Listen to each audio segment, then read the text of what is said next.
All right, so here's where we're starting. What this says on this temple is agnostos theos, something like that. Comes the two Greek words here. Agnostos is where we get the word agnostic,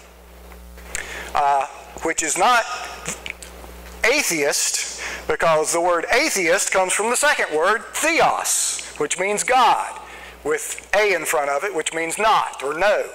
So what this says is unknown God. If you're an agnostic, what you're saying is, I don't know what the truth is. So people that call themselves agnostics aren't saying they're atheists, they're just saying they don't know. And so this says unknown God. Acts chapter 17 is where we're going to be, so if you want to turn there, go ahead. So what we're going to be looking at today is going to be a little bit different than what you normally hear on a Sunday morning, and that's pretty typical for the way I go about things if you've ever been in my Sunday school classes. So we're going to be talking about the unknown God. Now, Paul went on his second missionary journey. He was going through what was then called Asia, what we call today Turkey. And he was basically revisiting many of the places he'd been on his first journey, checking up on the churches there in Asia. He'd never been beyond that, but he got an invitation to come to Macedonia, which is the northern part of Greece. And there were cities there that had small Christian groups in them, and they wanted him to come up there. So he took their invitation. So he heads from Turkey to Macedonia in northern Greece. And there are cities along you've got Turkey here. Let me do it this way. You've got Turkey here and Greece here, and in between them is this thing called the Aegean Sea. And there's a U-shape. The Aegean Sea is basically a U-shape between them, and Macedonia is at the top of the U. And these three cities that he ends up going to there, Philippi, Thessalonica, and Berea, are at the top of the U. And where we're going to get to in just a minute is Athens, which is down at the bottom of the U on the Greek side. And it was what is today the capital of Greece, and it was at times the capital of Greece in the ancient world.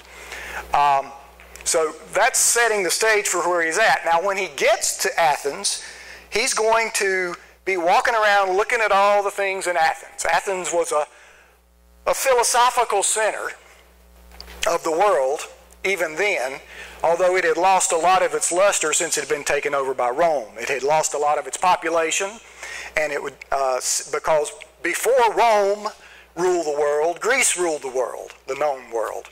And so they had kind of lost some of their luster from then. But he's walking around, and there are temples and shrines. This is a temple. What he probably really saw that we're going to be talking about was much smaller than the temple that I just showed you. In fact, it was probably more like this, the little thing down at the bottom of the picture there. So it probably wasn't even much bigger than that. But he's seeing all these shrines to all these gods everywhere. And he walks by one that says it's to the unknown God. So we're going to be looking at that and using that as a springboard to get to a few other things. So my first question, and I'll be asking questions all during this, and I want you to, every time I ask a question, I want you to answer it. Whether or not you answer it out loud is up to you. Sometimes that's risky. But answer it every time. So, are you worshiping an unknown God? You shouldn't be answering them out loud. I'm telling you. That's what I meant. Okay, as we go through this, you're going to see what I mean. Acts chapter 17. So I'm going to skip a few verses in between some things. Typically, I would read all of this in context, but I got so much of this stuff and I don't want to slow it down. So the beginning of the chapter, it says, "Now when they had passed through Amphipolis and they came to Thessalonica, where there was a synagogue of the Jews. And Paul went in, as was his custom, and on 3 Sabbath days he reasoned with them from the Scriptures. This is what Paul did when he went to these cities. There weren't churches. He didn't go to big churches.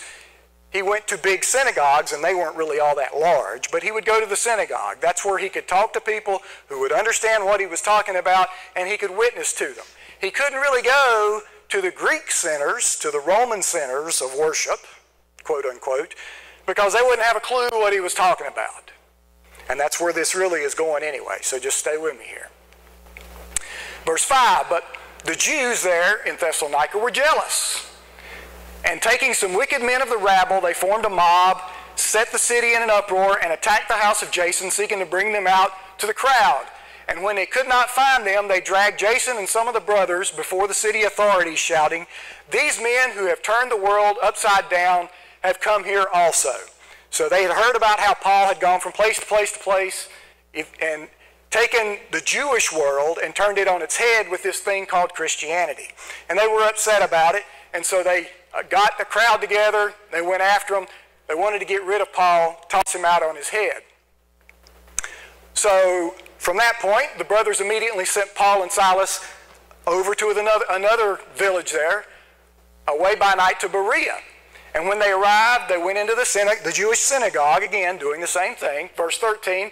But when the Jews from Thessalonica learned that the word of God was proclaimed by Paul at Berea also, they came there too, agitating and stirring up the crowds. So when the guys who had caused all the trouble in Thessalonica heard that Paul was preaching the gospel in Berea, they all got together and they went to Berea to follow him over there.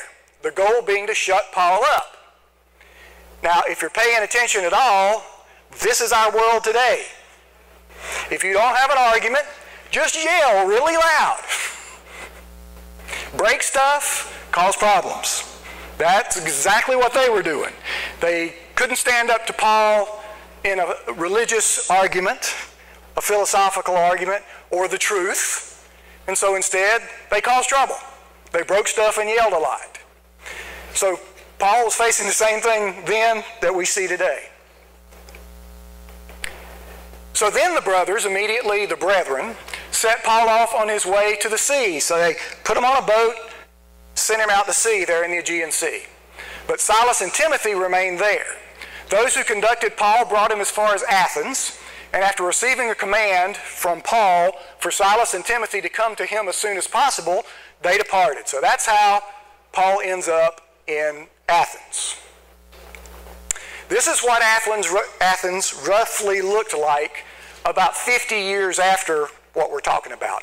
It had undergone a revival of sorts in that 50 years, so this is probably bigger and better than it was when Paul actually has this experience there.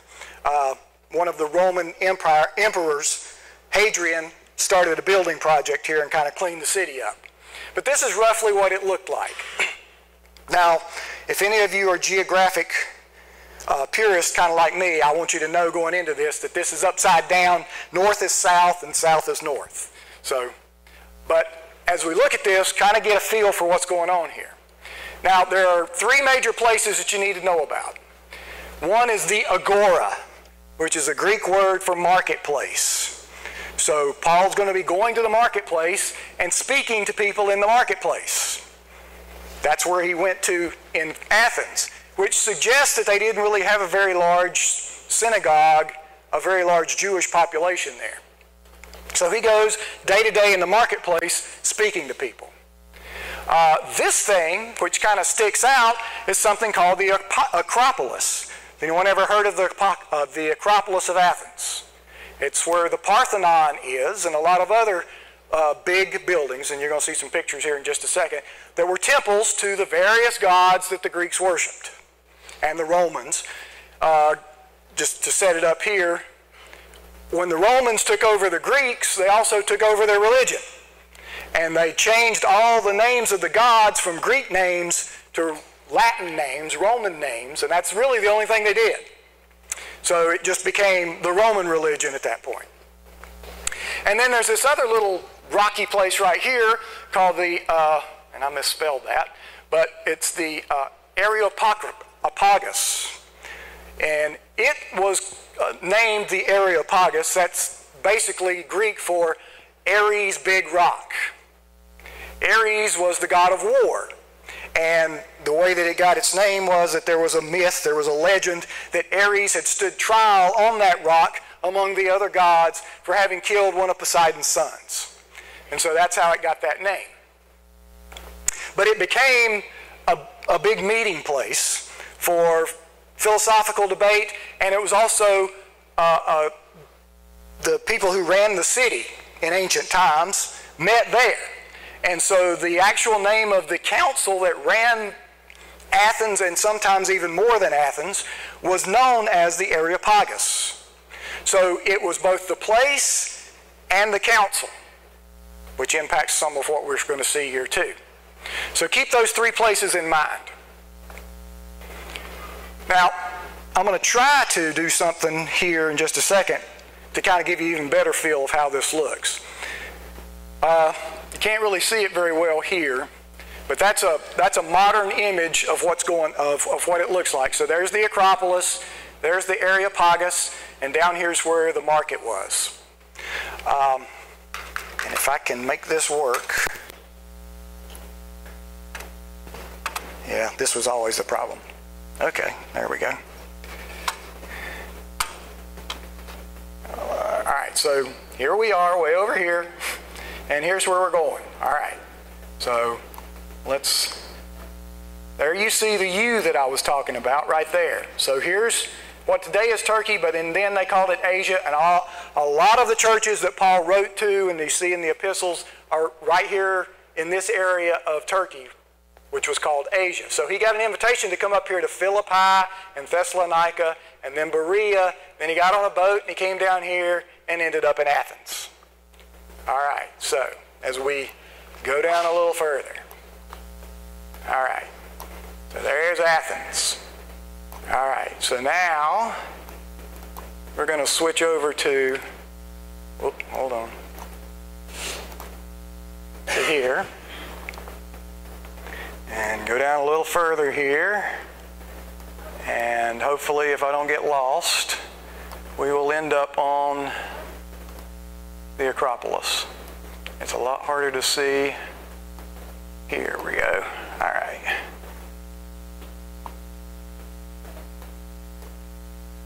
It's not quite as good this way because of the aspect, but all right. So there you can see how it kind of dominates the city. You can see how it's right there. It's a big thing. Now if I can flip it all the way around. There we go. Now there's the Areopagus.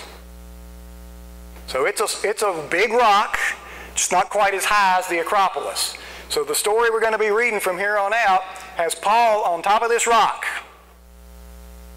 probably, looking over at the Acropolis with all of its temples and things. And you can see the remnants of these things here. That's the Parthenon, which was the principal god of Athens was Athena. That's where the name comes from. And this was Athena's temple. All right, let me see if I can get us back to where we were now. Okay, so there's a modern-day picture of the Areopagus looking back at it from the Acropolis. And that's what the Acropolis looks like today.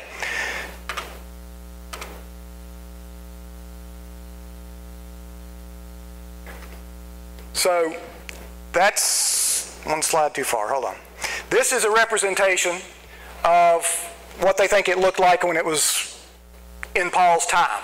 All of the temples, all of the big temple, the smaller temples, lots and lots of gods, and then down around the Areopagus, at the foot of the Areopagus, there were lots of other shrines because they didn't believe in one God, they didn't believe in 10 gods, they believed in hundreds of gods. Some gods were important, some gods were less important, some gods were very minor. But at the very basis of their religion, the goal of their religion was to stay out of the God's way. Because if you get on a God's radar, he might help you, or she might help you, or just the opposite. So they were constantly trying to appease any and every god they could. And that's where we're headed with this. Now this is what the Parthenon looked like when it was still together. And if you want to go see this, you can. And it won't take you long. It's in Nashville, Tennessee. So if you see the statue of John Thomas, I think his name is, who helped build the park that this is in 100 years ago. And it's as far as they can tell, a decent replica of what the Parthenon looked like. I remember going there when I was about 10 years old, and I've never been able to go back since. But it was really impressive to a 10-year-old. That's on the inside, and that's what the inside of the Parthenon would have looked like. That's Athena, and that's the statue that they would offer the sacrifices to. With one major difference being the fact that all that gold stuff you see there is paint now. Back then it wasn't paint. It was real gold. Okay, so that's the setup for where we're at. So now, while Paul was waiting for them at Athens, his spirit was provoked within him as he saw the city was full of idols. So he saw these shrines and temples everywhere to all these different gods. So he reasoned in the synagogue with the Jews and the devout persons, and in the marketplace every day with those who happened to be there. And some of the Epicurean and the Stoic philosophers also conversed with him.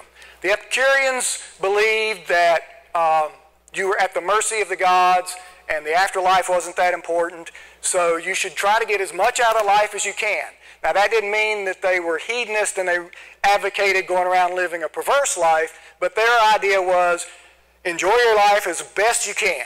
The Stoics, on the other hand, believed that it was very important to live a very disciplined life, and that way you were more likely to stay out of trouble with the gods. So you followed a very strict pattern of behavior. So they were on each end of the spectrum, basically. That's why it was placed this way. You've got both ends of the spectrum of the philosophers talking to Paul. And some said, what does this babbler wish to say?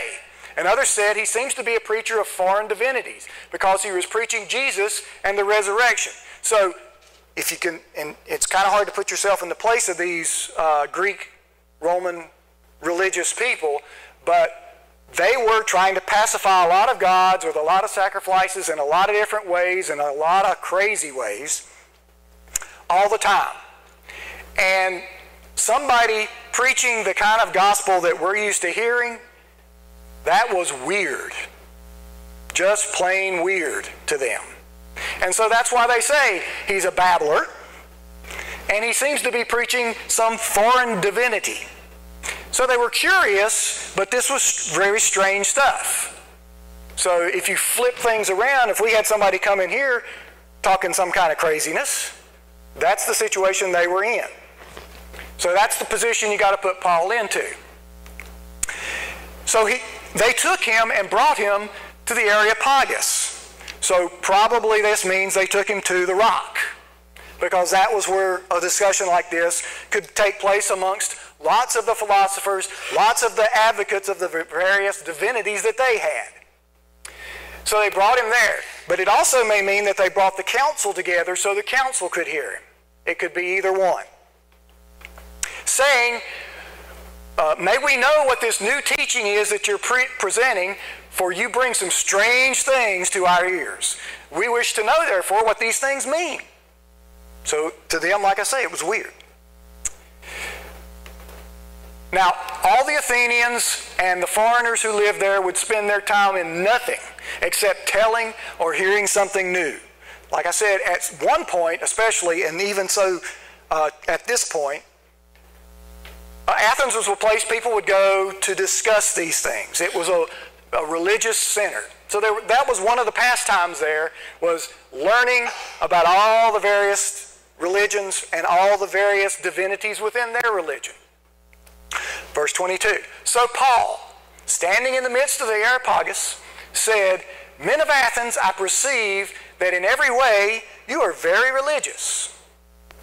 So here we have Paul standing here on the Areopagus, in the foreground here, the rock in the foreground, looking up at the magnificent Acropolis as it was at that time. Now, this word, he says, I perceive that in every way you are very religious. And this word that's translated religious here is difficult to say, but I'll give it a shot. Diastehi monasteros, one big Greek word. Comes from basically two Greek words, meaning, in effect, God-fearing. It's actually fearing God. So really what he said is, I perceive that you're very God-fearing. And it's translated several ways in different Bibles, but basically that's what the word meant. It had all sorts of different connotations, and I will talk about that in just a second. So, anybody have a King James Version Bible? If you look, yours doesn't say very religious. It says, I perceive that in all things you are too superstitious, which is not the same kind of thing. When we think of people being too superstitious, they won't walk under ladders and they step over cracks. Because why? Why do you do those things? You do it for the same reason that they had lots of gods and that they were trying to satisfy them all. You're trying to stay out of the way of bad things. So it's no different. So in this case, too superstitious is probably what Paul meant, as well as very religious. Very religious or too superstitious? Which is it? Because there's a pretty big range there. You're accusing them of two different things depending on what you say. So what did Paul say? Well, it's interesting. Diesmo, okay, you can see it. That one's hard to say. I'm not going to mess it up. May be roughly translated, and this is from the Encyclopedia of Ancient History, may be roughly translated as fear of the divine, God-fearing. The semantic range of the word in Greek literature runs from an appropriate fear of the divine to excessive and thus inappropriate fear of the divine. So it was used in Greek literature as overly religious in a bad way and overly religious in a good way. So which way did Paul mean it? This is Paul being Paul. Because Paul meant it in the way that whoever heard it. If you look in book of 1 Corinthians, in several places, Paul talks about becoming the people you're talking to so that they will hear you. And so that's what he's doing here. By using this word, he's letting them take it the way they want to take it because it has no precise meaning. So this is a good example of Paul and his operation, the way he did things. So picking it up from there, verse 23, for as I passed along and observed the objects of your worship, I found also an altar with this inscription, to the unknown God. What therefore you worship is unknown, this I proclaim to you. Now let me stop right there and explain what's going on here. Why would they have a temple, a shrine, it would have been a small thing, a shrine to the unknown God? There's always the chance that there's one that we don't know about. And that's the one we'll make mad if we don't do something for them. So we'll build them a shrine and we'll offer things to them even though we're not sure they even exist. Now obviously, they didn't exist. But that's how crazy they were about trying to stay out of a God's way and not offend one. And so Paul has seen this and he says, now I've seen this shrine to the unknown God. And he says to them, therefore, what you worship is unknown. This I proclaim to you, the God who made the world and everything in it, being Lord of heaven and earth, does not live in temples made by man, nor is he served by human hands as though he needed anything, since he himself gives to all mankind breath and everything. And he made from every one man every nation of mankind to live on all the face of the earth, having determined allotted periods and the boundaries of their dwelling place, that they should seek God and perhaps feel their way toward him and find him. Yet he is actually not far from each one of us. For in him we live and move and have our being, as even some of your own poets have said, for we are indeed his offspring. So Paul's message to them is, the unknown God that you're worshiping here is the one you should be worshiping. Because he's the one who made all this stuff. You don't know about him, but he's the one that you really ought to be worshiping. Because he made everything. And so by using that device, he gets them to pay attention to him. And notice that he says that over time, God demonstrated himself to mankind that they might feel their way toward him. Now, what did Paul mean by that? He meant that within man, God has already placed a drawing effect. Man is drawn to God even though he's repelled by God. Within himself, he wants to stay away from God, but at the same time, he's pulled toward God. That was the way God made it.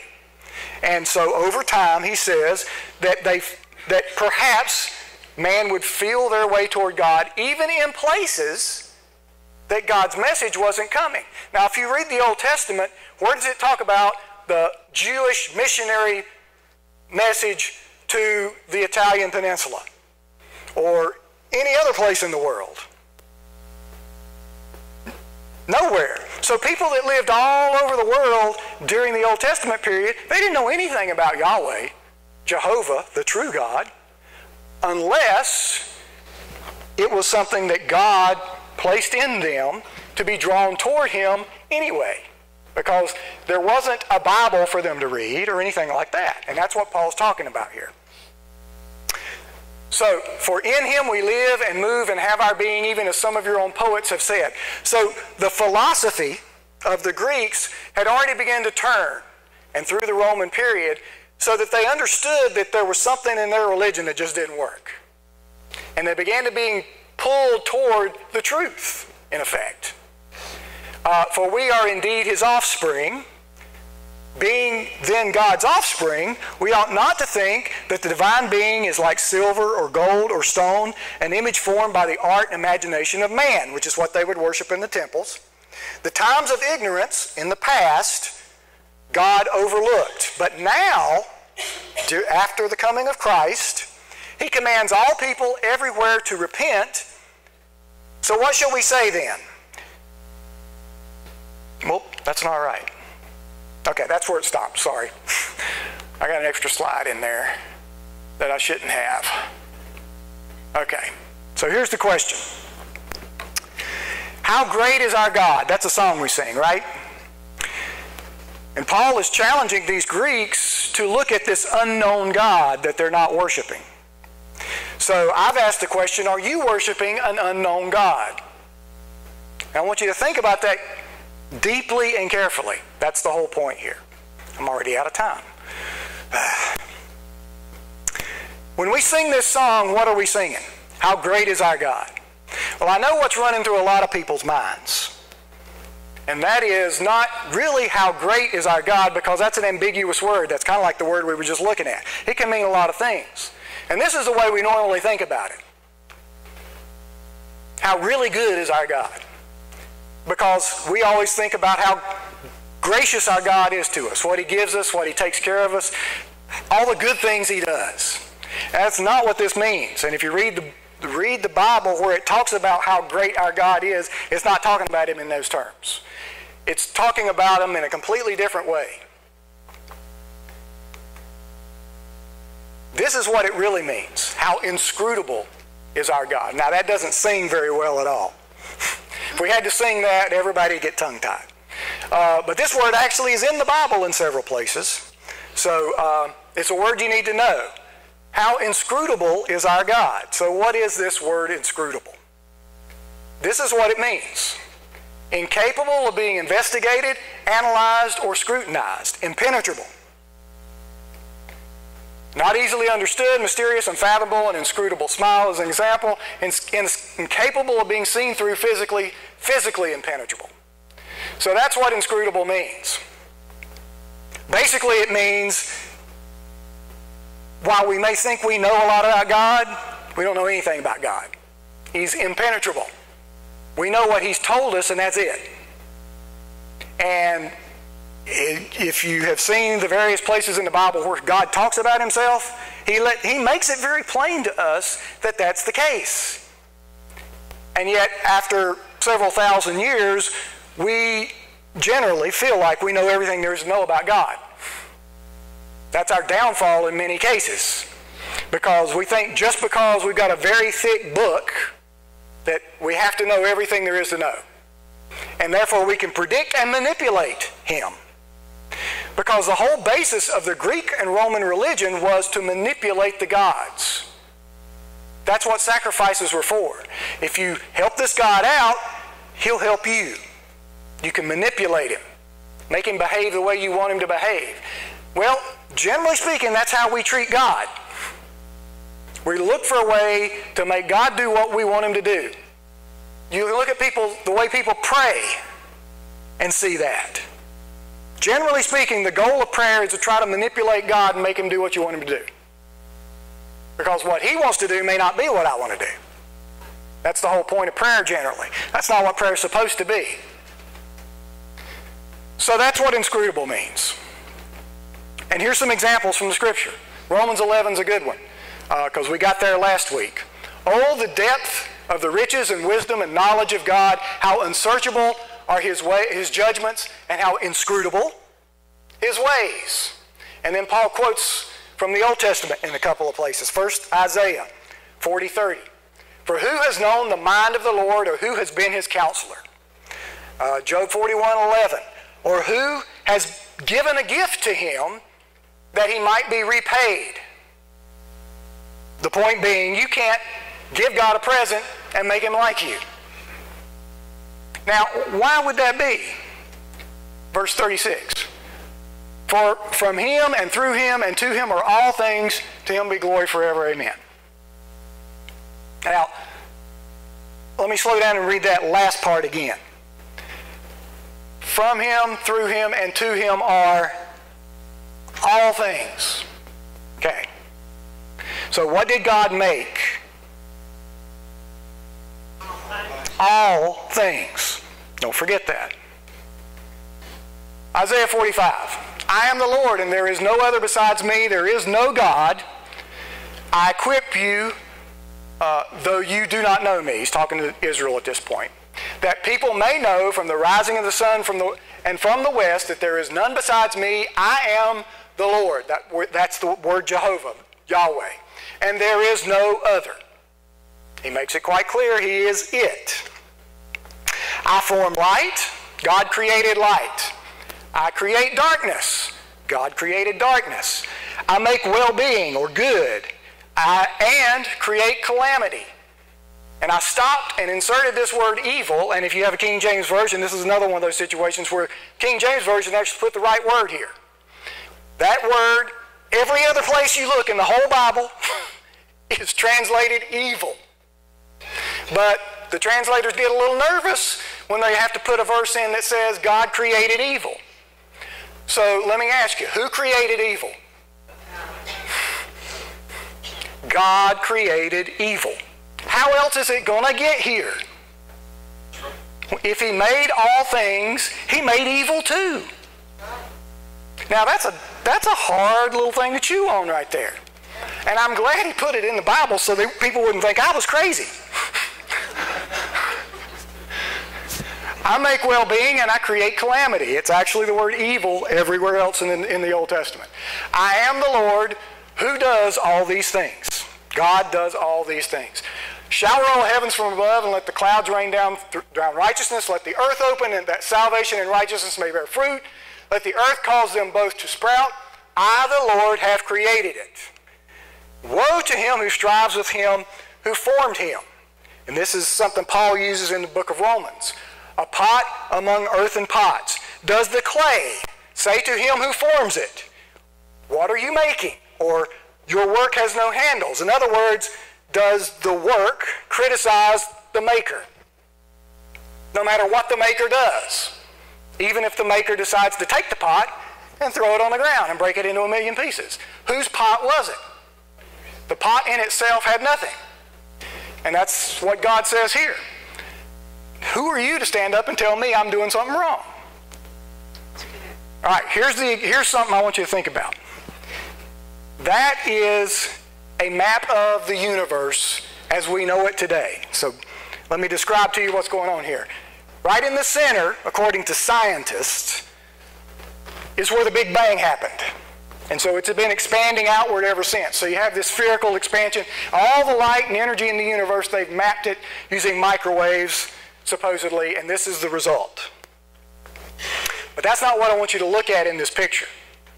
So what else is in this picture? What's all this stuff out here? Outside the universe. How many of you have recently thought about what's outside of the universe? Can you name one thing that's outside of the universe? Somebody said it. The universe wasn't here at one point, but who was? So he created everything in that sphere. That's all his doing. Everything. There was nothing before God created it. So the unknown God is all of that extra stuff that we never take time to recognize that God is. So God created the heavens and the earth, and he created heaven. What else? What's the other side of heaven? He created hell. Wasn't there hell before he created it? And he created love. He created us to love. He created something else to go along with it. We never think of it in those terms. What we think happened is that God created this perfect angel that was not quite perfect, Lucifer, Satan, whatever you want to call him, and that he went rogue and he created all these bad things to go along with the good things. So your God can't control him if you think that way. The other side of that picture is that was God's intention all along. God created life and love, and like he said in Isaiah, I created evil too. And that's offensive to us, so what are we going to do? We're going to be the pot that stands up and says, how dare you? Right? We don't let God be God because we think we've got him figured out. The whole notion that God is what we have made him out of this book causes a lot of problems in your life. And it's hard to explain until you reach the point where you understand that God does everything and controls everything. It's amazing how much better your life gets the day you figure that out. Because a lot of my life, I was going through the same process everybody else does. They don't tell you this in church. So you don't give God the actual power that he has. And everything he does, everything that happens, he's responsible for. So he's in complete control of everything. You can trust him for everything. But that also means that when 250,000 people die in a tsunami, he was responsible for that. When the World Trade Center collapses, he is responsible for that. That's hard to chew on, right? But do you want a God that can't control these things? And whether you want a God that can't control it or not is irrelevant, because he can. He controls everything. All right, let me finish up quickly in 5 minutes, maybe. Here's really what I want you to hear today. What do you get someone who has everything? By now you know what I'm talking about. We spend a lot of our time trying to pay God back for all he's done for us, particularly for saving us. So when are you ever going to get him paid back? Remember, it plainly said in Romans, quoting Job, who has given God a gift that actually does any good? So, what's the best present you ever got from your aunt? Only this is not what I'm talking about. I'm talking about this one. How many of you have ever received a good gift from an aunt? Because I know this goes against what you typically hear in church, but to God, you're an aunt. You can't do anything for God. He created everything. He is completely powerful. If He wants to do or say or feel or be anything, He just does. We can't do that. So how are you going to pay Him back? How are you going to satisfy Him in any way? That's why it was so weird for people in Paul's day to think of God as being gracious and giving people stuff, not expecting something in return. That was weird to them because it is a foreign concept when you think that you can control your God. But you can't control your God if He is all-powerful. And you can't give Him anything to control Him. And He doesn't expect you to. That's the even better part. All right, here's something I need to get to.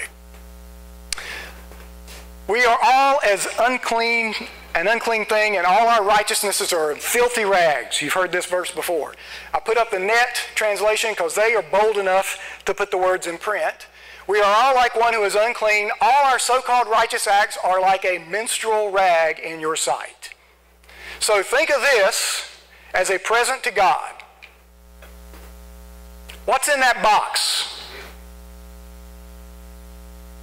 Do you really think you need to be giving God gifts to satisfy Him when that's what's going to be in the box? You ever thought about it in those terms? Who has given a gift to him that he might be repaid? So, another strange message, stop trying. A little bit further, go out and do whatever you want to do. That's not something you typically hear on Sunday morning, is it? Ignore God and live the way you want to. Yeah, absolutely. I'm serious. And this is why I tell you to listen to the whole thing. Don't stop. But I say, Galatians 5:16, live by the Spirit and you will not carry out the desires of the flesh. For the flesh has desires that are opposed to the Spirit, and the Spirit has desires that are opposed to the flesh. For these are in opposition to each other, so that you cannot do what you want. But if you are led by the Spirit, you are not under the law. Now the works of the flesh are obvious. Sexual immorality, impurity, depravity, idolatry, sorcery, hostility, strife, jealousy, outbursts of anger, selfish rivalries, dissensions, factions, envying, murder, drunkenness, carousing, and similar things. I am warning you, as I have warned you before, those who practice such things will not inherit the kingdom of God. Why? Because they do these things? But the fruit of the Spirit is love and joy and peace and patience and kindness and goodness and faithfulness and gentleness and self-control. Against such things there is no law. So let me repeat myself. Live by the Spirit, and you will not carry out the desires of the flesh. For the flesh, you cannot do what you want. But if you are led by the Spirit, you are not under the law. So if you go out and live the way you want to live and ignore God completely and find yourself living like the devil, what does that mean? You're the devil. But if you go out and live the way you want to and find you can't live that way, no matter how hard you try, what do you think that means? That's how this works. So it's kind of a test. If you can live that way, there's a reason. Because I know for a fact, I have no desire at all to do that. If I tried, I'd be miserable. I don't come to church because I like church. but I can't stop coming. I can't explain it. I do what I don't want to do. You've probably heard that before. Paul said that. And that's his message to everyone. Your God is big and powerful. And if he didn't want you around, you wouldn't be around. And if he saved you, the gift of God is irrevocable, which is in that chapter in Romans, which I may have a slide of that. I can't remember. Yeah. Verse 29 of Romans 11 says, for the gifts and the calling of God are irrevocable. They can't be taken back. He saves you, fills you with the Holy Spirit, he's done. And you will not live like the devil. You can't. It's impossible. Fruits of the Spirit versus fruits of the flesh. So, it's kind of been a whirlwind tour there, but I want you to think of God as awesome. But I want you to also understand this. We have a bunch of words in English that we've kind of twisted around. There's the word terrific and awesome and some others, which have now left my brain. But if you look at the roots of those words, where those words come from, we think of terrific as something great. We think of awesome as something wonderful. Those words don't mean that. They mean something I'm scared of. Terrific comes from terror. Did you ever think about that? Something that's terrific is something that you're scared of. Something that's awesome is something full of awe, something you don't understand, something you're scared of. So God is that big, and he intends to be terrific and awesome. But it depends on his relationship with you as to what that means. So keep that God, those pieces of God that for most people are unknown because they are afraid to think of him in any terms other than the hymn versions, that is your God. And he's running the whole show, which is a really good thing for you if you're a Christian. Because all you got to do is trust him. Nothing is going to stop you because nothing can stop him.